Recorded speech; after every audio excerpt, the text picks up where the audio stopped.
आप सभी का अपने YouTube channel SG global point में स्वागत है। आज हम इस टॉपिक में एक बहुत ही महत्वपूर्ण टॉपिक की बात करेंगे जो आपके एग्ज़ाम से संबंधित एक बहुत ही इम्पोर्टेंट महत्वपूर्ण टॉपिक होगा, जो आपके एग्ज़ाम में क्लास 10 साइंस के एग्ज़ाम में क्वेश्चन पूछ देता है कि आप विसरण और परासरण से क्या समझते हैं। जो विसरण और परासरण होता है क्या होता है, ठीक है, काफ़ी मोस्ट इम्पोर्टेंट क्वेश्चन है।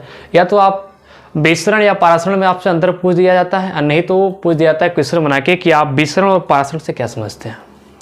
तो कई बच्चे बायोलॉजी, जो साइंस में थोड़ा सा बायोलॉजी दिया है उसमें, उसको पढ़ने में कई बच्चे घबराते हैं। तो घबराने की कोई बात नहीं कि जो बायोलॉजी में आपका क्वेश्चन पूछता है एक टॉपिक करके पूछता है।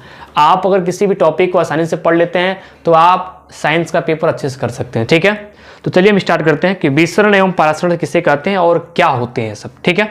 तो ध्यान दीजिएगा, आज हमें जो पढ़ना है टॉपिक को क्या पढ़ना है, तो सबसे पहले जानेंगे कि हम विसरण होता है वो क्या होता है, ठीक है। देखिए क्या कह रहा है, वह प्रक्रम या प्रक्रिया जिसमें ठोस, द्रव तथा गैस, ठीक है। याद करना इसको या समझना बहुत आसान है, ठीक है ना। जो हमारा विसरण है वह प्रक्रिया या प्रक्रम जिसमें ठोस, द्रव, गैस, ये आप तीनों जानते हैं, ठीक है ना। तो वही आपका जो डिफिनीशन होगा, तो देखिए क्या बनेगा, वह प्रक्रम या प्रक्रिया जिसमें ठोस, द्रव तथा गैस के अणुओं का परिवहन उनकी उच्च सांद्रता से निम्न सांद्रता वाले स्थान से होता है, विसरण कहलाता है, ठीक है ना। काफी इसका इजी डिफिनीशन है, काफी इसका जो परिभाषा है काफी एकदम बिल्कुल आसान है, ठीक है। अब देखिएगा कि परासरण किसे कहते हैं, ठीक एक दूसरे के विपरीत है, थोड़ा सा, ज्यादा कुछ नहीं। देखिएगा, वह प्रक्रम या प्रक्रिया जिसमें विलायक के अणुओं का परिवहन उसकी अधिक सांद्रता से उसकी कम सांद्रता की तरफ एक अर्ध परामर्श झिल्ली के द्वारा होता है, परासरण कहलाता है, ठीक है।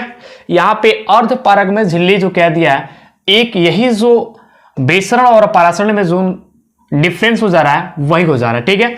बाकी ये जो इसका डिफरेंस है, अंतर है, जो भी अंतर है विसरण एवं परासरण के बीच में, वह दोनों इक्वल है, ठीक है। तो यहाँ पे विशेष ध्यान दीजिएगा कि यहाँ पे जो अणुओं का परिवहन हो रहा है वह उच्च सांद्रता से, ठीक है, उनकी जो परिवहन हो रही है अणुओं की, तो यहाँ पे उच्च सांद्रता से निम्न सांद्रता की ओर हो रही है, ठीक है।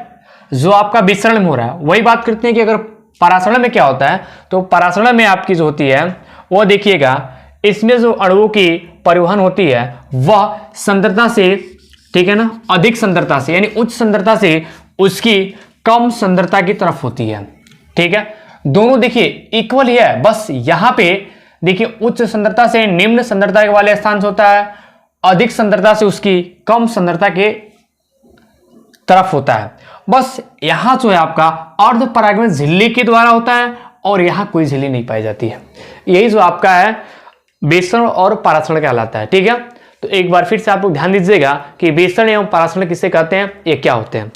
तो ध्यान दीजिएगा, वह प्रक्रम या प्रक्रिया जिसमें ठोस, द्रव तथा गैस के अणुओं का परिवहन उनकी उच्च सांद्रता से निम्न सांद्रता वाले एक स्थान की ओर होता है, विसरण कहलाता है। काफी इसका ये जो डिफिनीशन है, परिभाषा है, एकदम इजी है, आप आसानी से इसको लर्न कर सकते हैं, ठीक है। अगर बात करते हैं कि परासरण क्या कहलाता है, वह प्रक्रम या प्रक्रिया जिसमें विलायक के अणुओं का परिवहन उसकी अधिक सांद्रता से उसकी कम सांद्रता की तरफ एक अर्ध परागमय झिल्ली के द्वारा होता है, परासरण कहलाता है, ठीक है। यही जो आपका है अर्ध परागमय झिल्ली, यही आपका एक अलग कर दे रहा है, ठीक है ना। बाकी दोनों का जो डिफिनीशन है इक्वल है, उसमें कोई दिक्कत नहीं है, ठीक है। इसको आप आसानी से लर्न कर सकते हैं कि जो आपका विसरण है और परासरण है उस किसे कहते हैं, क्या होता है, क्योंकि आपके एग्जाम में पूछता है कि आप विसरण एवं परासरण से क्या समझते हैं, ठीक है।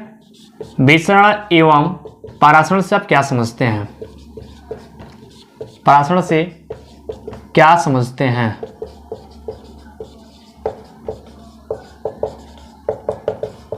ठीक है। या आपके एग्जाम में ऐसे पूछ देता है कि विसरण एवं परासरण में अंतर बताइए। विसरण एवं परासरण में अंतर बताइए। ठीक है, यहां पे आप देख सकते हैं, तो आपको विसरण और परासरण में इसकी डिफिनीशन से एक या दो डिफिनीशन आपको जो है अंतर मिल सकता है डिफिनीशन से।